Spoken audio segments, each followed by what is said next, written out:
It is such nonsense. It is such nonsense. I said the concept of parda is avoid temptation in the society. We don't have discos here. We don't have nightclubs. So it is a completely different society, way of life here. Jonathan, listen. Jonathan, listen. It's about my society. My priority is how my society behaves. Prime Minister Khan, the US military is finally withdrawing from Afghanistan after 20 years. Are you happy about that? Happy in one way, because there was never going to be any military solution in Afghanistan. Anxious that they are leaving. Without a political settlement, there's a possibility of civil war. What would a political settlement look like in your mind? A political settlement in Afghanistan would mean a sort of a coalition government, a government from the Taliban side and the other side. There is no other solution. Do you think the Americans made a mistake by saying we're getting out by September the 11th? Difficult, they have got themselves in such a big mess. They had to give some sort of time frame. But at the moment they gave a time frame, Taliban would have considered that a victory. How do you feel about the prospect of the Taliban effectively controlling Afghanistan? Are you happy to welcome them into the community of nations? As far as Pakistan is concerned, whoever represents the people of Afghanistan, we will deal with them. But what if they're not democratically elected? Does it not concern you on some level that this group of people is accumulating power right next door to you? Look, I'm not a spokesman for Taliban. For me to say, what they are doing or what they shouldn't be doing is pointless. In case Taliban go for an all-out victory, there is going to be incredible amount of bloodshed.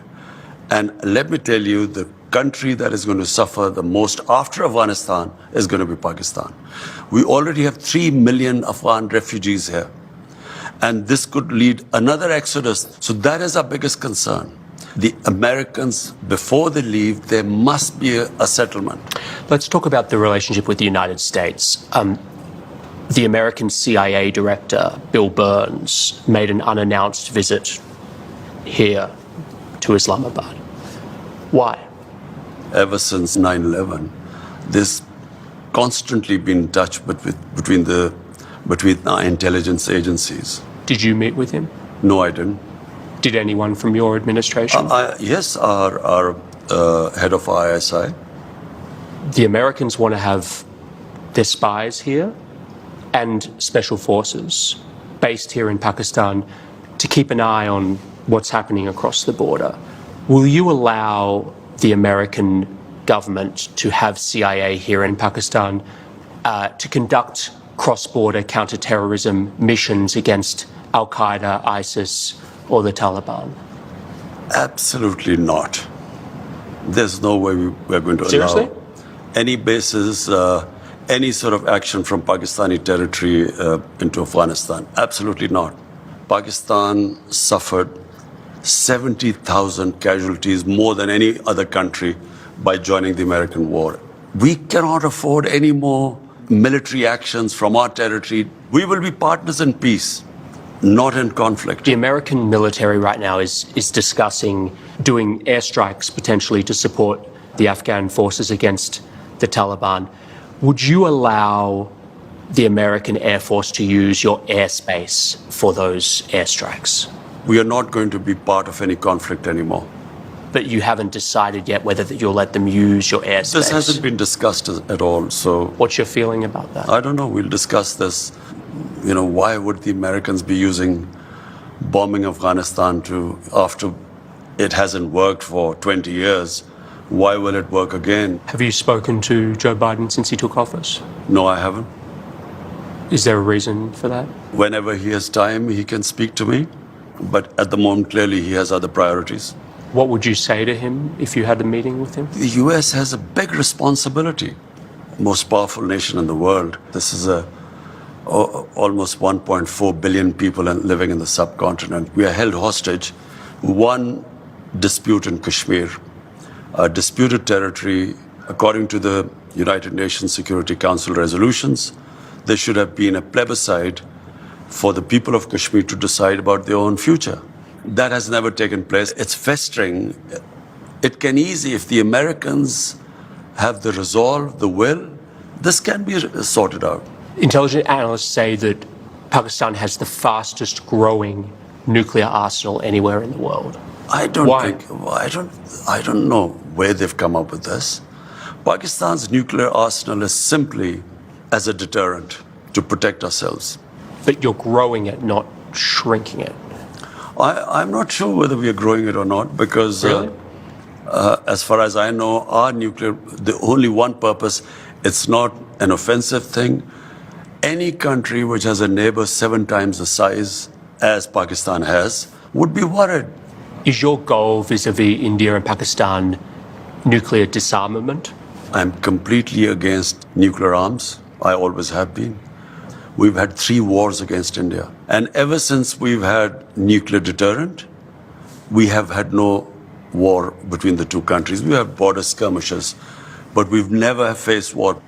The moment there's a settlement on Kashmir, I believe the two neighbors will live as civilized people.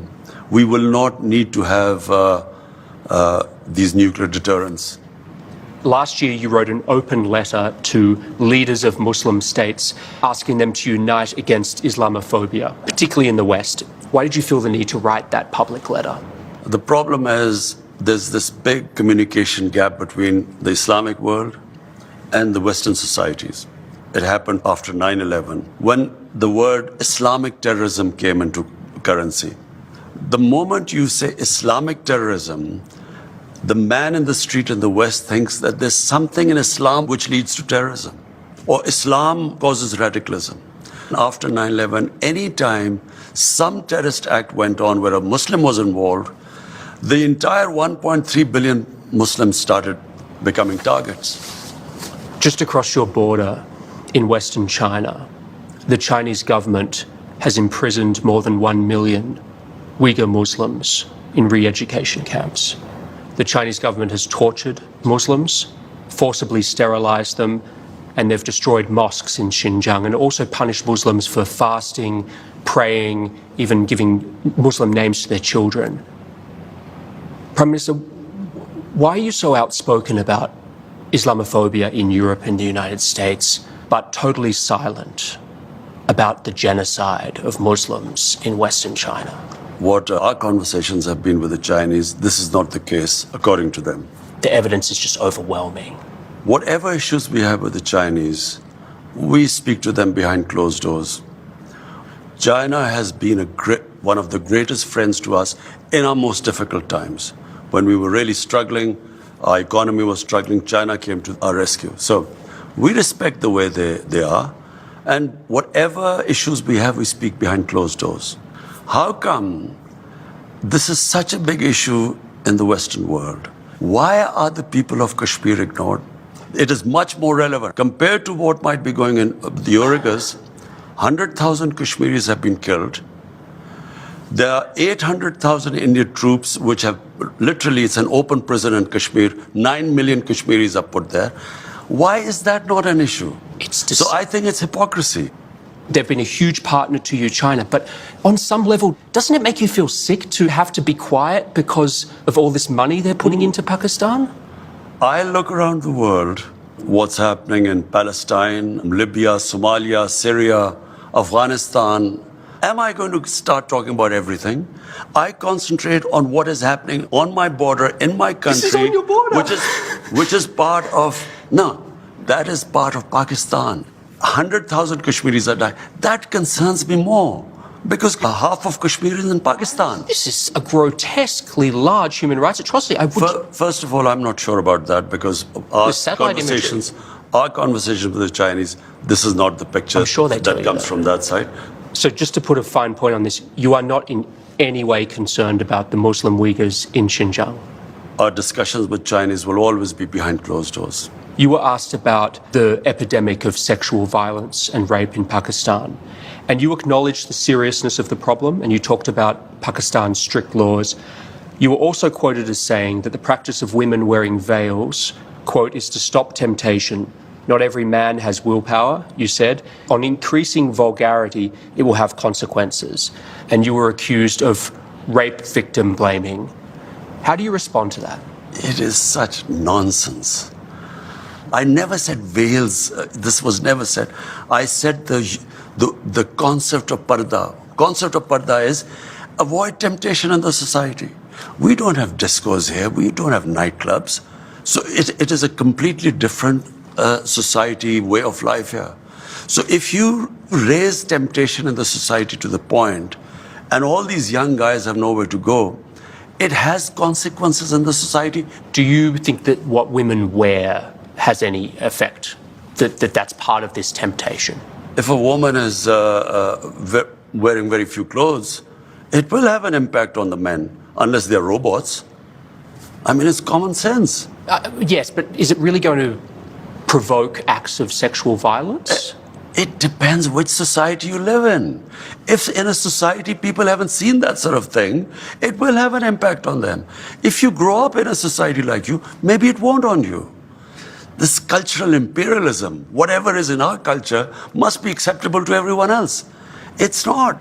But forgive me, like, when you were a cricket star, you were seen as a playboy, there were photos of you with your shirts off in your bedroom. Like, Jonathan, it's a bit rich for you to be criticizing this. This is not about me. It's about but you're the messenger. Jonathan, listen, it's about my society. My priority is how my society behaves, what reactions are caused in my society. So when I see sex crime going through the roof, we sit down, we discuss how we're going to tackle this. It is having an impact in my society. We have to do something about it. Thank you so much, Prime Minister. Okay. Really appreciate your time. Jonathan, you did go a bit long about that.